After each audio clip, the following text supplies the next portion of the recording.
वज़ीर-ए-आज़म शहबाज शरीफ ने वफाकी काबीना का इजलास कल तलब कर लिया। सियासी और इक्तिसादी सूरत हाल का जायजा लिया जाएगा। आपको अपडेट कर रहे हैं। वज़ीर-ए-आज़म मियां मोहम्मद शहबाज शरीफ ने वफाकी काबीना का इजलास कल तलब कर लिया है।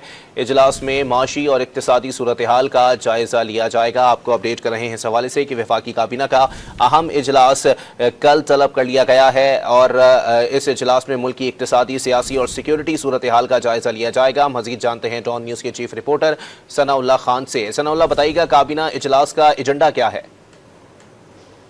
अभी तो सिर्फ टाइम तय किया गया है कि कल इजलास बुलाया गया है। अभी एजेंडा बकायदा कोई जारी नहीं हुआ, लेकिन इम्कान यही है कि बड़ा अहम इजलास होगा, क्योंकि हुकूमत ने जो अनाउंसमेंट की हुई पीटीआई पर पाबंदी लगाने की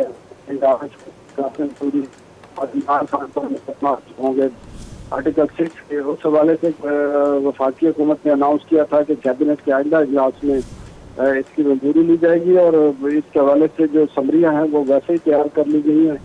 अब इम्कान यही है कि ये दो समरियां भी कल कैबिनेट में पेश की जाएंगी, जिसके बाद सुप्रीम कोर्ट को रेफरेंस भी इस हवाले से भेजने हैं। तो इम्कानात यही हैं कि ये दोनों समरियां कल कैबिनेट में पेश की जा सकती हैं और इनकी मंजूरी की सूरत में फिर सुप्रीम कोर्ट में ये मामला जाएगा। और इसके साथ साथ जो मुल्क में इस वक्त सिक्योरिटी की सूरत हाल है, बन्नू का वाक़या है या डेरा इस्माइल खान के या केपी के दीगर इलाकों में जो टेररिज्म है, उस हवाले से भी कैबिनेट में गौर किया जाएगा। उस हवाले से कुछ फैसले भी किए जाएंगे।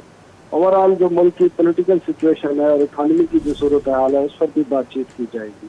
जी, बहुत शुक्रिया सनाउल्लाह खान अपडेट करने के लिए।